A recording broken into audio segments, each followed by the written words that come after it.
Hello friends, आज हम learning and teaching के टॉपिक ऑब्जर्वेशन अवलोकन के बारे में समझेंगे। कार्टर वी गुड थे, उन्होंने क्या ऑब्जर्वेशन मेथड अवलोकन विधि के बारे में कुछ बातें लिखी। वो क्या बातें थी? पहला उन्होंने कहा कि जो ऑब्जर्वेशन अवलोकन होता है वो क्या एक विशिष्ट है, वो एक स्पेसिफिक मेथड है। ये नहीं कि आप बिना प्लानिंग के या बिना किसी चीज के किसी के भी जनरल इम्प्रेशन में आप उसको जज नहीं कर सकते, उसका इवोल्यूशन या उसका मूल्यांकन नहीं कर सकते। तो ऑब्जर्वेशन क्या एक स्पेसिफिक मेथड, एक विशिष्ट विधि है। दूसरा उन्होंने बताया या लिखा कि ऑब्जर्वेशन क्या है, एक क्वांटिटेटिव मेथड है। तीसरा उन्होंने कहा कि जो ऑब्जर्वेशन है उसका रिकॉर्ड आपको इमीडिएटली बना लेना चाहिए, कि आप जो भी अवलोकन कर रहे हैं किसी का भी, उसका जो रिकॉर्ड है वो तुरंत बनाना चाहिए। ये नहीं कि आपने अपनी मेमोरी में उसके नोट्स बना लिए और बाद में कहा कि इसके आपको पता चल गया कि आपने इसका क्या ऑब्जर्वेशन किया। स्मृति के भरोसे, मेमोरी के भरोसे आपको नहीं रहना है। आपको अपने ऑब्जर्वेशन का रिकॉर्ड इमीडिएटली तुरंत बना लेना है। चौथा पॉइंट उन्होंने लिखा कि जो ऑब्जर्वेशन है वो जो भी करे वो क्या होना चाहिए, एक्सपर्ट होना चाहिए, ट्रेन होना चाहिए, उसको उस चीज की जानकारी होनी चाहिए कि कैसे अवलोकन किया जाए। तो अवलोकन क्या है, एक विशेषज्ञ ही कर सकता है, जो क्या हो, प्रशिक्षित हो।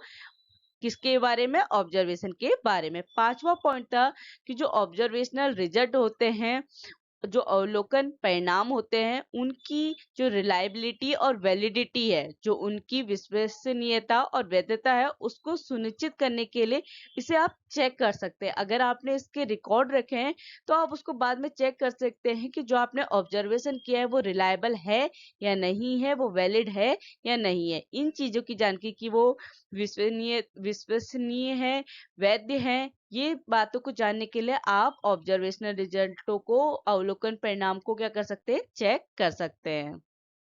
कार्टर वुड वी गुड ने क्या कहा कि ऑब्जर्वेशन क्या है, या ऑब्जर्वेशन किससे रिलेटेड है? जब कोई व्यक्ति को किसी एप्रोप्रिएट सिचुएशन में, जब कोई व्यक्ति किसी उपयुक्त परिस्थिति में जिस प्रकार का भी व्यवहार प्रकट कर रहा है, जिस तरीके का भी बिहेवियर शो कर रहा है, वही चीज वहां पे क्या पता चल रहा है, उसका ऑब्जर्वेशन। कि जो व्यक्ति है इस परिस्थिति में किस तरीके का व्यवहार शो कर रहा है, किस तरीके के उसके व्यवहार में या उसके बिहेवियर में चेंजेस आ रहा है, यही चीज जानना क्या होता है, ऑब्जर्वेशन होता है, अवलोकन होता है। जो हमारा ऑब्जर्वेशन है ये एक इम्पोर्टेंट टूल है, या आप कह सकते हैं एक महत्वपूर्ण उपकरण है किसी भी व्यक्ति के बारे में जानकारी को इकट्ठा करने के लिए। कि आप किसी भी व्यक्ति की जानकारी, अगर आपने बच्चों को कोई सिचुएशन दी, अब आपको उसके बारे में जानना है कि बच्चे उससे किस तरीके से डील कर रहे हैं, तो आप ऑब्जर्वेशन के थ्रू, अवलोकन के थ्रू उसके बारे में जानकारी इकट्ठे या आप इंफॉर्मेशन ले सकते हैं ना, कि बच्चे को वो चीज किस तरीके से वो कर रहा है, तो उसको कितनी इसकी जानकारी होगी। ठीक है, इन चीजों की इंफॉर्मेशन को आप ऑब्जर्वेशन, अवलोकन के द्वारा क्या कर सकते हैं, कलेक्ट कर सकते हैं, एकत्र कर सकते हैं। जो हमारी ऑब्जर्वेशन अवलोकन विधि होती है, इससे आप क्या कर सकते हैं, किसी भी व्यक्ति के बिहेवियर और एक्टिविटीज, जो व्यक्ति का विभिन्न प्रकार का व्यवहार और गतिविधियां हैं, उसके बारे में आप जानकारी प्राप्त कर सकते हैं। तो हमारे ऑब्जर्वेशन, क्योंकि ये भी एक क्या है, बच्चे का इवोल्यूशन टेक्निक है, कि आप किस तरीके से उसका मूल्यांकन करें, किस तरीके से उसकी ऑब्जर्वेशन मेथड, अवलोकन विधि के द्वारा उस व्यक्ति के बारे में जानकारी ले रहे हैं। तो ऑब्जर्वेशन से क्या है, आप व्यक्ति के की जो डिफरेंट उसकी बिहेवियर है, व्यवहार है, उसकी जो भी गतिविधियां हैं, उनके बारे में जानकारी ले पा रहे हैं। किससे? अवलोकन से, ऑब्जर्वेशन के थ्रू। इस मेथड में क्या होता है कि आप किसी भी व्यक्ति की जो उसकी डे टू डे एक्टिविटीज है, मतलब हर दिन की जो भी गतिविधियां हैं या उसका जो भी बिहेवियर है, उसको एक फिक्स टाइम के लिए क्या कर सकते हैं, कलेक्ट कर सकते हैं, एक निश्चित समय। क्योंकि देखिए, जो हम कह रहे हैं बात किसकी, ऑब्जर्वेशन की। अगर इस तरीके का मूल्यांकन आप देखेंगे छोटी क्लासेस में, जहाँ पेपर नहीं होते, क्योंकि सेकंड क्लास तक पेपर नहीं होते, तो वहां पे बच्चे का जो मूल्यांकन होता है वो ऑब्जर्वेशन बेस्ड होता है, अवलोकन विधि के द्वारा होता है। कि बच्चे को देखा जाता है, जाना जाता है, उसकी जो डे टू डे एक्टिविटीज है उनको समझा जाता है, उससे उसका मूल्यांकन या इवोल्यूशन किया जाता है। तो हम क्या कह रहे हैं कि evolution method, sorry, observation method में क्या होता है, किसी भी व्यक्ति की या कोई भी बच्चे की जो डे टू डे एक्टिविटीज हैं और उसका जो भी बिहेवियर है, व्यवहार है, उसको हम कलेक्ट कर सकते हैं, उसके बारे में जानकारी एकत्र की जा सकती है। जो हमारी ऑब्जर्वेशन मेथड है, ये सिर्फ किसी इंडिविजुअल पर्सन के बारे में जानकारी लेने के लिए नहीं, ये ग्रुप ऑफ पर्सन के लिए भी यूज की जा सकती है। मतलब हम ये नहीं कह रहे हैं कि ऑब्जर्वेशन आप एक सिंगल बच्चे का करें, एक बच्चे का, हम एक से ज्यादा बच्चों का भी ऑब्जर्वेशन मेथड यूज करके उनके बारे में या उनके उनकी स्टडी कर सकते हैं या उनके बारे में इंफॉर्मेशन ले सकते हैं। आजकल के टाइम पे जो हमारी ऑब्जर्वेशन मेथड होती है, हमारी अवलोकन विधि होती है, उसको हम साइकोलॉजी और एजुकेशन के फील्ड में यूज करते हैं।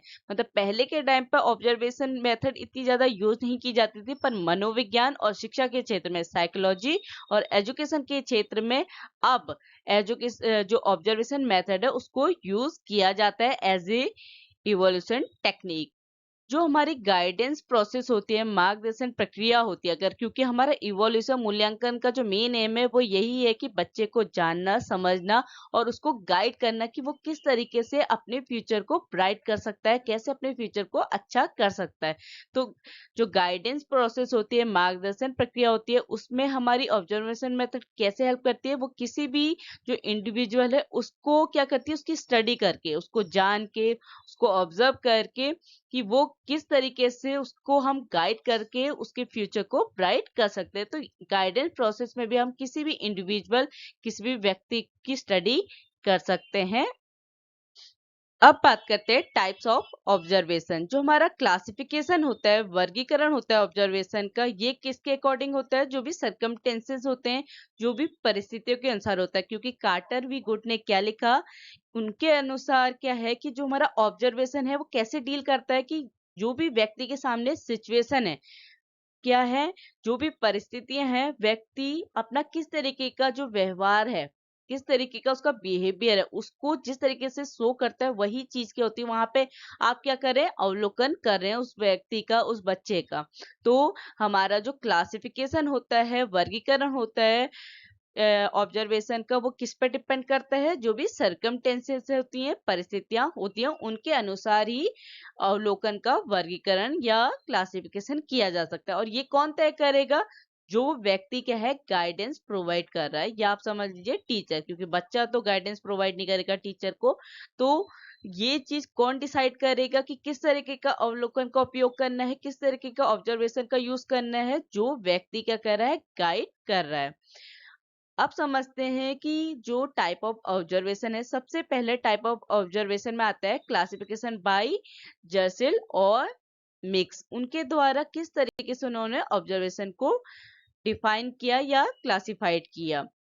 पहला है फ्री ऑब्जर्वेशन, स्वतंत्र अवलोकन। उन इसके अकॉर्डिंग क्या है, इस टाइप के ऑब्जर्वेशन में जहां पे क्या है, वो व्यक्ति फ्री है क्या करने के लिए, ऑब्जर्व करने के लिए, निरीक्षण करने के लिए। वहां पे उस पर कोई भी एक्सटर्नल फोर्स नहीं है, वो फ्री है कि वो किस तरीके से बच्चे का ऑब्जर्वेशन कर रहा है। तो पहला क्या है, फ्री ऑब्जर्वेशन। दूसरा है कंट्रोल और मैनिपुलेट ऑब्जर्वेशन। जो हमारा कंट्रोल है, ऑब्वियस सी बात है, कंट्रोल है तो किसी का कंट्रोल होगा। तो इस ऑब्जर्वेशन में, इस अवलोकन में क्या होता है कि जो सिचुएशन है वो क्रिएट की जाती है।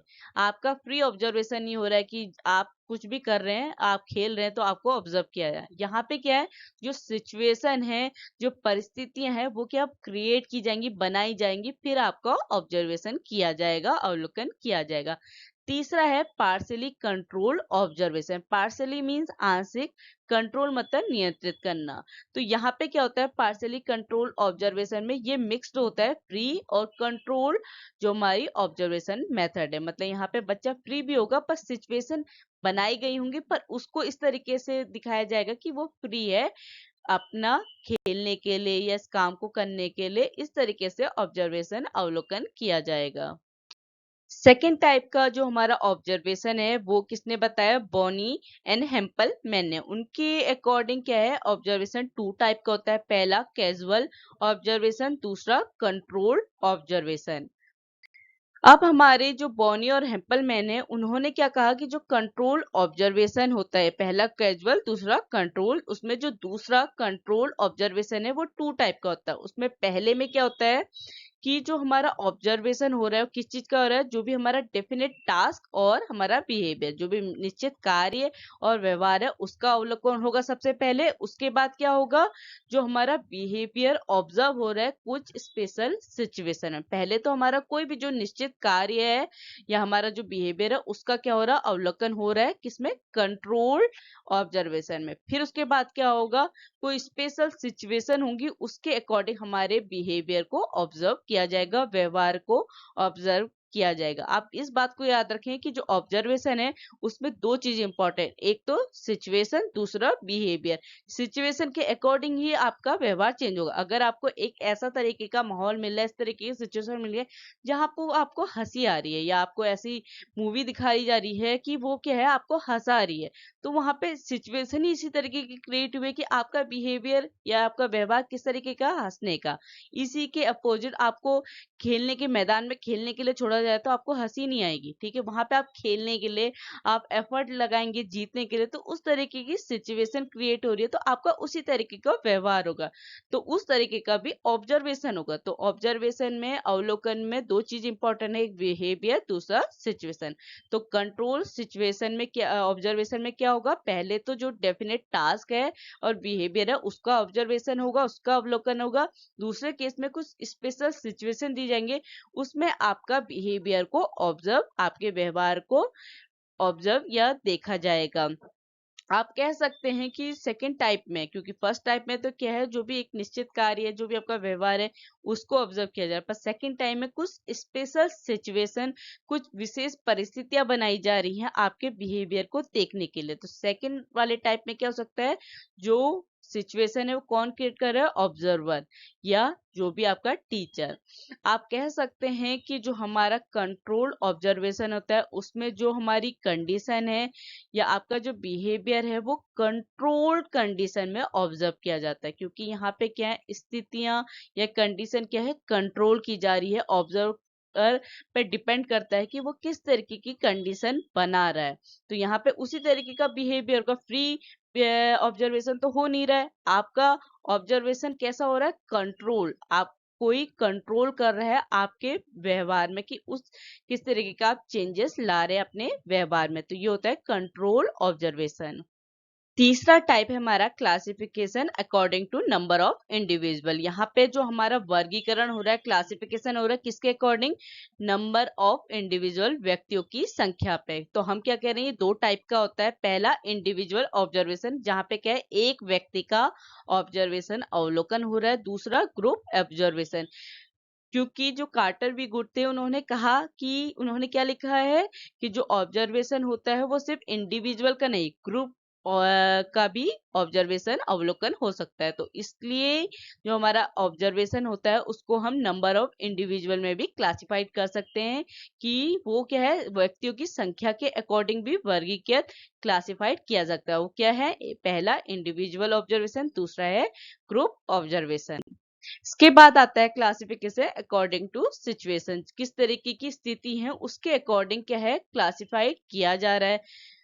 क्योंकि मैंने आपसे क्या कहा, ऑब्जर्वेशन में 2 बातें याद रखने की, एक तो सिचुएशन, दूसरा बिहेवियर। तो इसमें क्लासिफिकेशन किसके अकॉर्डिंग हो रहा है, सिचुएशन, जैसी परिस्थिति है उसके अकॉर्डिंग। और परिस्थितियां कैसी हो सकती हैं, वो कितने टाइप की होती है, 2 टाइप की। पहली है डायरेक्ट ऑब्जर्वेशन, दूसरा है इनडायरेक्ट ऑब्जर्वेशन। प्रत्यक्ष अवलोकन, दूसरा है अप्रत्यक्ष अवलोकन। जो हमारा प्रत्यक्ष अवलोकन होता है, डायरेक्ट ऑब्जर्वेशन होता है, इसमें इंडिविजुअल को, व्यक्ति को कैसे ऑब्जर्व किया जाता है, रियल सिचुएशन।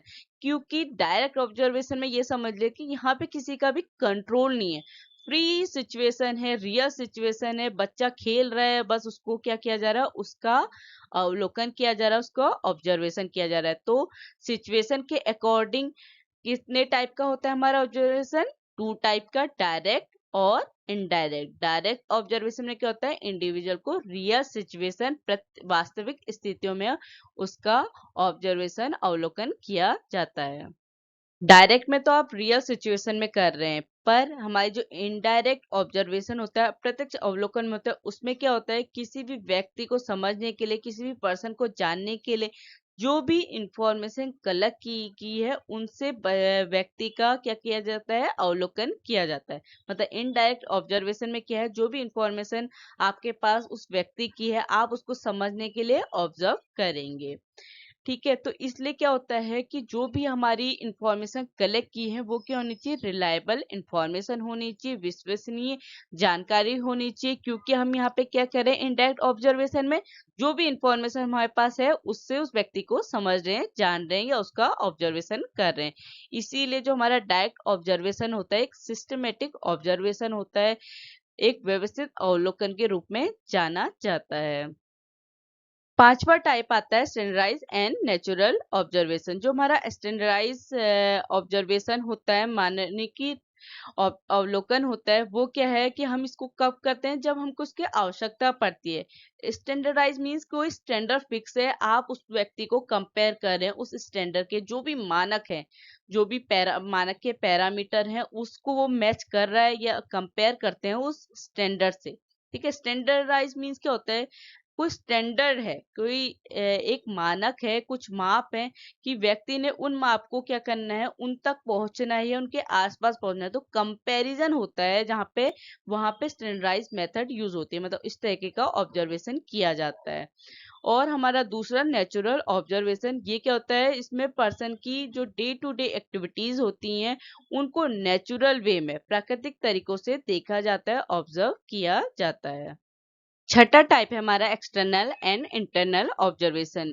जो हमारा बाहरी और आंतरिक अवलोकन होते हैं। बाहरी, एक्सटर्नल मीन्स कि जब जो ऑब्जर्वेशन है, अवलोकन है, वो क्या हो, डिपेंडेंट हो, मतलब एक व्यक्ति का जो ऑब्जर्वेशन है दूसरे व्यक्ति पर डिपेंडेंट है।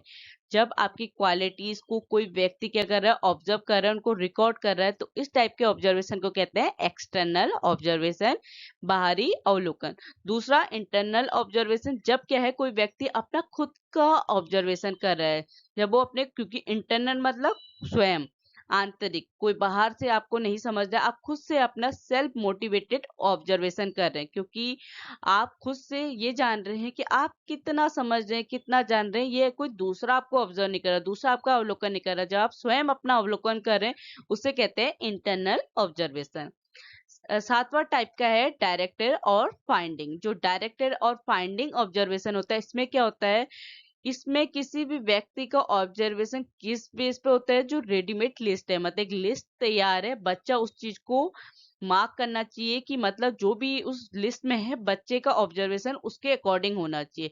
यहाँ पे बच्चे को एक सिचुएशन दी जा रही है, फिर उसका क्या है, अवलोकन किया जा रहा है, ऑब्जर्वेशन किया जा रहा है, क्योंकि यहाँ पे एक लिस्ट पहले से तैयार है, तो उसी तरीके की सिचुएशन बनी होंगी, उसी तरीके का ऑब्जर्वेशन किया जाएगा।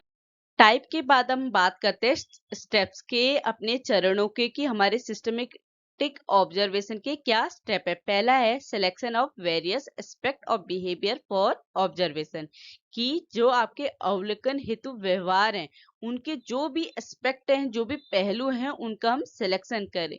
क्योंकि क्या होता है, हमारे ऑब्जर्वेशन मेथड की सबसे जो मेन प्रॉब्लम है, वो क्या होती है कि हमको यही नहीं पता है कि हमें किन एस्पेक्ट को ऑब्जर्व करना है, किन पहलुओं का अवलोकन करना है। तो इन सिचुएशन से बचने के लिए, क्योंकि क्या होता है कि कभी कभी क्या होता है कि आप ऑब्जर्वेशन कर रहे हैं और कुछ एक्टिविटी को क्या करते हैं, आप अनदेखा कर देते हैं, आप देख नहीं पाते। तो इस चीज से बचने के लिए कि आप उन जिस चीज को ऑब्जर्व करना है वही ऑब्जर्व नहीं कर पाए, तो उस चीज से बचने के लिए जब आप ऑब्जर्वेशन या ऑब्जर्वेशन करने से पहले ही आपके जो भी एस्पेक्ट हैं बिहेवियर के, जो भी आपके व्यवहार के पहलू हैं, उनको ऑब्जर्व करने से पहले डिसाइड कर लेना है, उनका सिलेक्शन कर लेना है कि आपने क्या एस्पेक्ट, क्या पहलुओं को ऑब्जर्व करना है।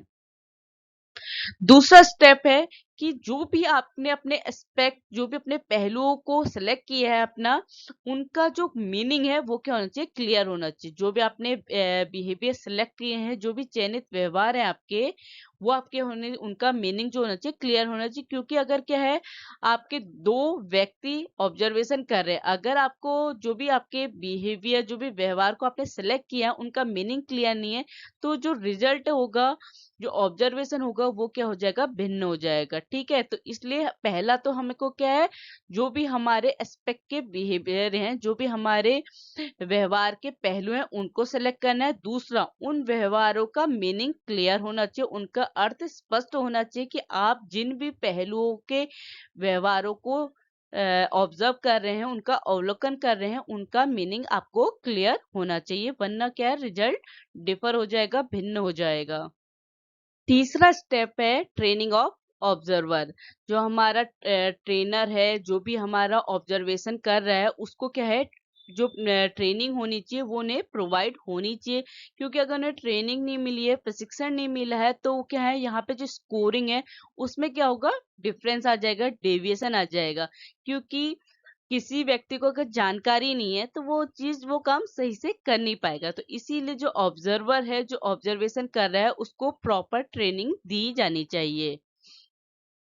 फोर्थ स्टेप है क्वांटिफाइंग ऑब्जर्वेशन, अवलोकन की मात्रा निर्धारित करना। आपने अभी पढ़ा कि जो क्वार्टर विगुट थे, उन्होंने क्या लिखा था कि जो हमारी अवलोकन विधि होती है वो होती है क्वांटिटेटिव मेथड होती है, मात्रात्मक विधि होती है। इसीलिए जब आपका ऑब्जर्वेशन कंप्लीट हो जाता है तो आपको जो कि आपके ऑब्जर्व बिहेवियर है, जो भी आपके देखे गए व्यवहार है, उनकी मात्रा निर्धारित होना आवश्यक होता है।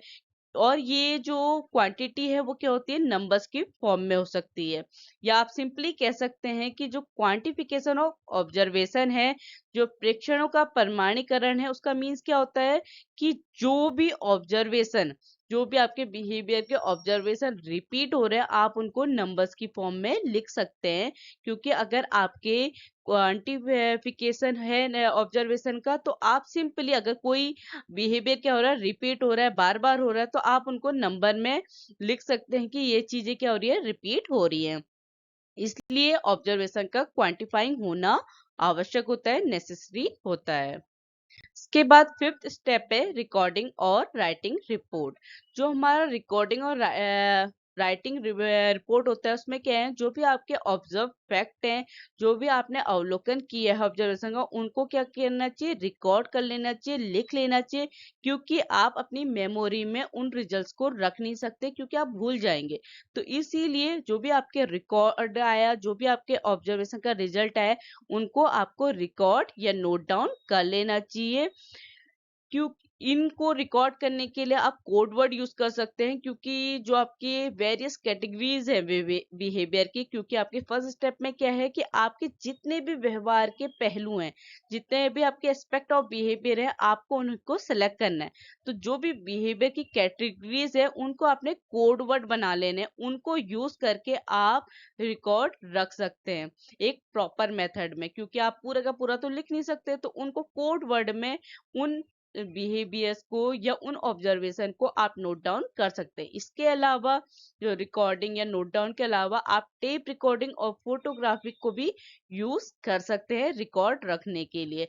और जो आप राइटिंग वर्क कर रहे हैं, लिखने का काम कर रहे हैं, वो कभी भी बच्चों के प्रेजेंस में नहीं होना चाहिए। तो ये स्टेप्स क्या है आपके ऑब्जर्वेशन मेथड के, कि किस तरीके का आपने ऑब्जर्वेशन मेथड को करना चाहिए। अब बात करते हैं प्रिंसिपल्स ऑफ ऑब्जर्वेशन, अवलोकन के सिद्धांत। पहला सिद्धांत क्या है कि observation of one student at A time, कि जब आप ऑब्जर्वेशन कर रहे हैं बच्चों का, तो एक समय पे एक ही बच्चे का अवलोकन किया जाना चाहिए। ये नहीं कि आप ज्यादा बच्चों का, बता आपने कोई टाइम फिक्स किया है और आप उस टाइम पे सारे बच्चों को ऑब्जर्व कर रहे हैं, उससे क्या होगा कि जो रिलायबिलिटी होती है, विश्वसनीयता होता है, उसका अभाव दिखता है। तो एक समय पे एक ही व्यक्ति का या एक ही बच्चे का क्या करना चाहिए, अवलोकन करना चाहिए, ऑब्जर्वेशन करना चाहिए। दूसरा प्रिंसिपल है कि जब आप जो बच्चे का ऑब्जर्वेशन करें, उसकी रेगुलर एक्टिविटीज में करें। जो भी छात्रों की उनकी नियमित गतिविधियां होती है, रेगुलर एक्टिविटी जो होती है, उनमें बच्चों का ऑब्जर्वेशन करना चाहिए। जैसे क्या है कि बच्चों की क्लासरूम जो भी एक्टिविटीज हो रही हैं, जो वो स्पोर्ट्स फील्ड में खेल रहे हैं। क्योंकि मैंने अभी आपको पहले बताया था कि जो सेकंड क्लास तक एग्जाम नहीं होते हैं, बच्चों के ऑब्जर्वेशन के थ्रू उनका मूल्यांकन किया जाता है। तो इस उन बच्चों के लिए जो ऑब्जर्वेशन मेथड है वो यूज की जा सकती है बच्चों को नेक्स्ट क्लास में प्रमोट करने के लिए। जब आप बच्चों को नेक्स्ट क्लास के प्रमोट कर रहे हैं, तो कैसे करेंगे, कैसे आप जान रहे हैं कि उसमें कुछ उसके बिहेवियर में चेंजेस हुआ, उसमें कुछ लर्निंग हुई। जब आपने उसको ऑब्जर्व किया, तो उसकी जो भी रेगुलर एक्टिविटी एक्टिविटीज हैं, जो भी उसकी नियमित गतिविधियां, उनके माध्यम से आप जान सकते हैं कि बच्चे के बिहेवियर में क्या चेंजेस हो रहे हैं। तो इन चीजों को ऑब्जर्व करके कि वो किस तरीके से क्लासरूम में स्टडी कर रहा है, कैसे वो स्पोर्ट्स फील्ड में खेल रहा है, ये चीजें से बच्चों को ऑब्जर्व कर सकते हैं। तीसरा है observation over a long period. ये नहीं कि आप ऑब्जर्वेशन करें छोटे से टाइम के लिए। जो ऑब्जर्वेशन होना चाहिए वो क्या होना चाहिए, बहुत लंबी अवधि तक चलना चाहिए, बहुत लॉन्ग पीरियड तक होना चाहिए। ये नहीं कि शॉर्ट ड्यूरेशन का जो रिजल्ट होते हैं वो क्या होते हैं, नॉन रिलायबल होते हैं, उनकी जो विश्वसनीयता होती है वो कम होती है, या उनमें जो विश्वसनीयता का उनका अभाव होता है। तो इसलिए ऑब्जर्वेशन एक लंबे अवधि के लिए होना चाहिए। चौथा प्रिंसिपल है observation of the whole situation. जब आप किसी भी बच्चे का या किसी भी व्यक्ति का ऑब्जर्वेशन करें तो सिर्फ बच्चे पे फोकस नहीं करना चाहिए, क्योंकि हमारा ऑब्जर्वेशन क्या है, सिचुएशन और बिहेवियर, इन दोनों के बारे में जानना। तो ऑब्जर्वेशन किन चीजों से डील करता है, सिचुएशन और बिहेवियर। तो हम क्या कह रहे हैं, चौथा प्रिंसिपल क्या है कि जो ऑब्जर्वेशन होता है, अवलोकन होता है, वो पूरी की पूरी स्थिति को ऑब्जर्व करना चाहिए, सिर्फ और सिर्फ बच्चे पे फोकस नहीं करते हैं। बच्चे के साथ जो सिचुएशन है, जहाँ पे आप बच्चे को ऑब्जर्व कर रहे हैं, जिस भी कंडीशन में, चाहे वो क्लासरूम में उसकी इस टाइम पे की सिचुएशन क्या है कि बच्चा पढ़ाई कर रहा है, तो आप उसी तरीके से उसे ऑब्जर्व कर रहे हैं। तो जो उसकी सिचुएशन है और बच्चा है, दोनों को ऑब्जर्व करना है, पूरी की पूरी सिचुएशन को ऑब्जर्व करना है।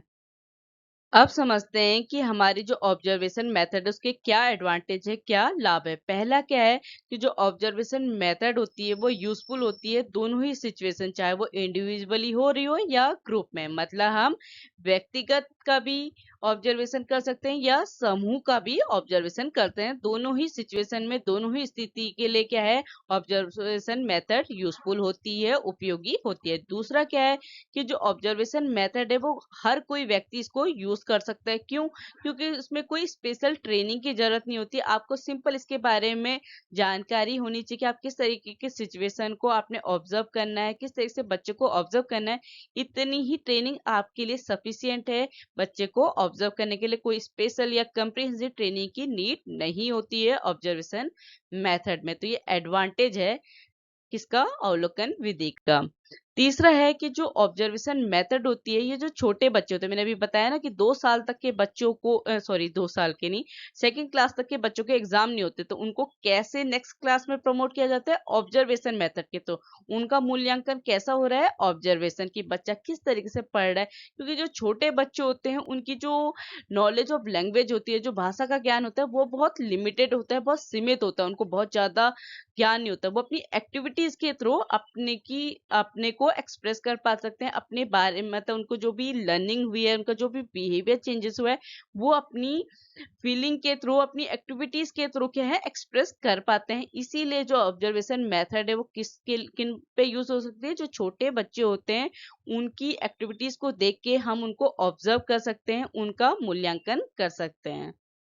फोर्थ एडवांटेज है कि बच्चे, छोटे बच्चे क्या हैं, वो खेलते रहते हैं, ठीक है। तो इस सिचुएशन में भी आप उनको क्या है, ऑब्जर्व कर सकते हैं, उनका अवलोकन कर सकते हैं।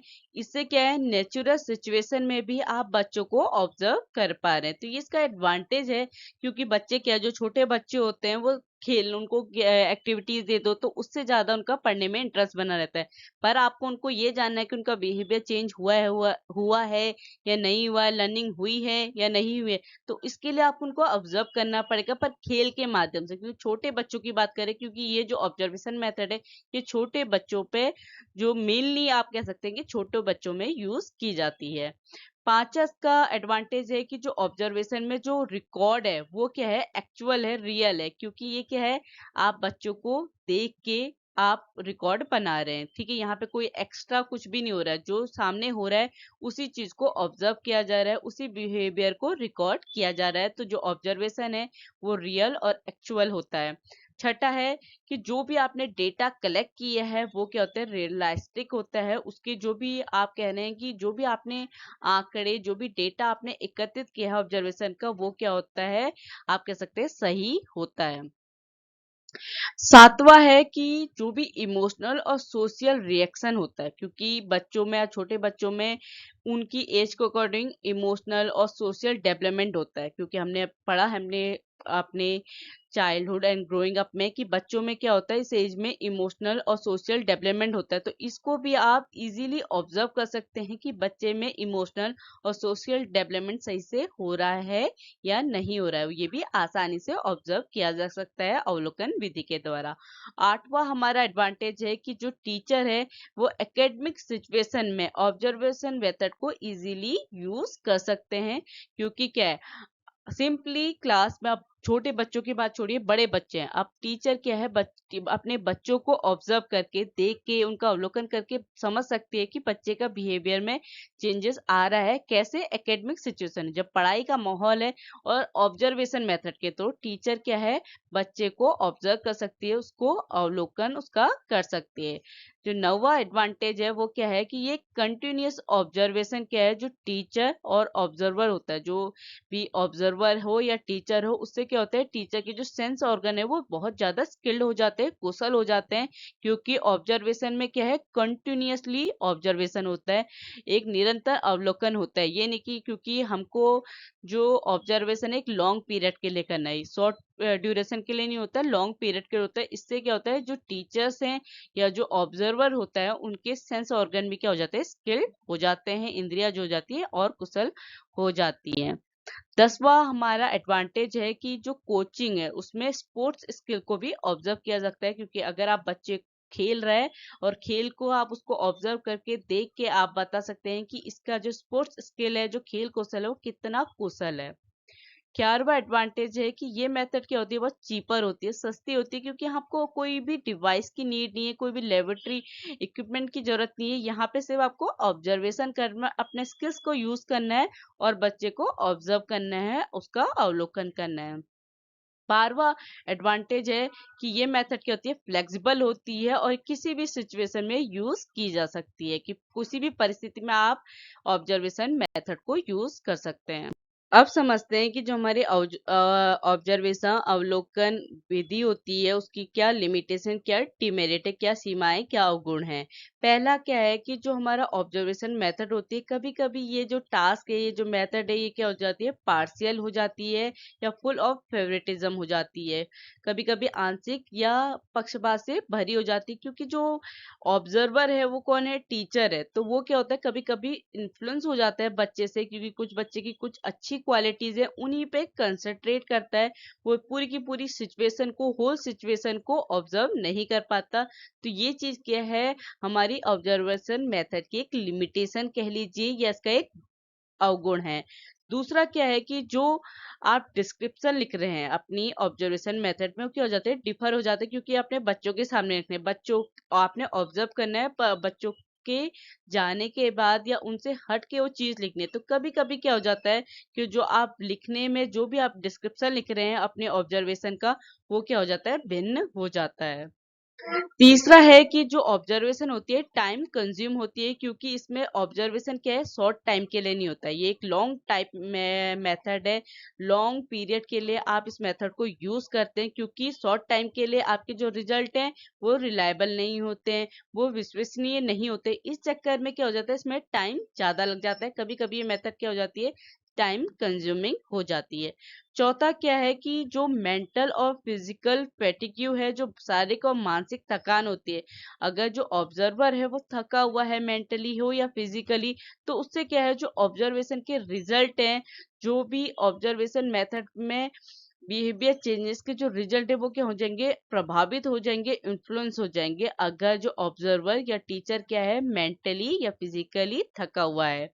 पांचवा डिमेरिट है कि अगर जो ऑब्जर्वर है वो अच्छे से फुली ट्रेन नहीं है, माना कि इसमें ट्रेनिंग ज्यादा, मतलब कोई स्पेशल ट्रेनिंग की नीड नहीं होती, पर अगर वो समझ ही नहीं पाया, जो ऑब्जर्वर है, कि किस तरीके से बच्चे को ऑब्जर्व करना है, कैसे सिचुएशन क्रिएट करनी है, या किस तरीके की सिचुएशन में कैसे बच्चे को ऑब्जर्व करना है, अगर टीचर या ऑब्जर्वर ट्रेन नहीं हो पाया या उसकी ट्रेनिंग सही से नहीं हो पाई, तो उससे जो भी आपके ऑब्जर्वेशन के रिजल्ट है वो क्या हो जाएंगे, मीनिंगलेस हो जाएंगे, क्योंकि उसका जो भी डेटा कलेक्ट हुआ है वो क्या हो जाएगा, गलत हो जाएगा, क्योंकि टीचर ही या ऑब्जर्वर ही ट्रेन नहीं है क्या करने के लिए, ऑब्जर्वेशन करने के लिए। छठा क्या है कि ये मेथड क्या होती है, कभी कभी आर्टिफिशियली हो जाती है, क्योंकि जो बिहेवियर है पर्सन का, हमें क्या जानना है ऑब्जर्वेशन में, जो बिहेवियर में चेंजेस आ रहे हैं, तो अगर वो बिहेवियर क्या हो जाएगा, आर्टिफिशियल होगा, कृत्रिम हो जाएगा, तो वहां पे भी जो क्या है, ऑब्जर्वेशन गलत हो जाएगा। सातवां डीमेरिट है कि ये मेथड क्या हो जाती है, कभी कभी पर्सनल प्रॉब्लम और एक्सपीरियंस को ऑब्जर्व नहीं कर पाती, कि कोई बच्चे को कोई पर्सनल प्रॉब्लम है या उसको एक्सपीरियंस है, अनुभव है, तो उस चीज का वो ऑब्जर्वेशन नहीं कर पा रही, वो तो सिर्फ और सिर्फ रियल सिचुएशन को ऑब्जर्व कर रही है, जो सामने चल रहा है उस चीज का अवलोकन कर रही है। तो कभी कभी इस विधि में क्या होता है कि बच्चे की या व्यक्ति की पर्सनल प्रॉब्लम और एक्सपीरियंस को ऑब्जर्व नहीं किया जा सकता। आठवां है कि इसमें जो इनर बिहेवियर होता है, जो आंतरिक व्यवहार होता है व्यक्ति का, उसको हम ऑब्जर्वेशन अवलोकन के द्वारा नहीं जान सकते। मतलब कोई भी व्यक्ति का हम अंदर से तो जान नहीं सकते वो कैसा है, बाहर से वो जिस तरीके की भी एक्टिविटीज शो कर रहा है, आप उस तरीके से ही उसको ऑब्जर्व करेंगे। तो किसी भी व्यक्ति का आप आंतरिक व्यवहार, इनर बिहेवियर को नहीं समझ सकते ऑब्जर्वेशन मेथड के थ्रू।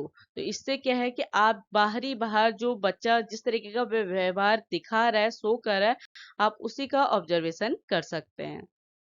नौवा है कि जो रिकॉर्डिंग होती है ऑब्जर्वेशन की, वो 100% सही हो, ऐसा नहीं हो सकता। मतलब आपने जो भी ऑब्जर्व किया, सही जरूरी नहीं है कि उसका रिजल्ट 100% सही ही होगा। ठीक है। 10वां डीमेरिट है कि जो ऑब्जर्वेशन होता है, इसमें क्या होता है कि जो इवेंट्स हैं वो रिपीट हो रहे हैं, आपकी घटनाएं क्या हो रही है, पुनरावृत्ति हो रही है, बच्चे क्या है उसी काम को दोबारा कर रहे हैं। तो इससे क्या है कि जब आप ऑब्जर्वेशन कर रहे हैं, आपको एक लंबा टाइम लेना पड़ेगा, कि यहाँ पे अभी ऑब्जर्वेशन नहीं कर सकते, क्योंकि वो क्या कर रहा है, रिपीट कर रहा है, उसके जो रिजल्ट हैं वो रिपीट हो रहे हैं। तो उस रिपीटेशन से क्या होगा कि टाइम ज्यादा लगेगा, आपको बहुत टाइम तक वेट करना पड़ेगा ऑब्जर्वेशन के लिए। तो ये सब क्या है, डीमेरिट है हमारे ऑब्जर्वेशन मेथड के। अगर आपको मेरा कंटेंट समझ में आया तो please like, share and subscribe. Thank you.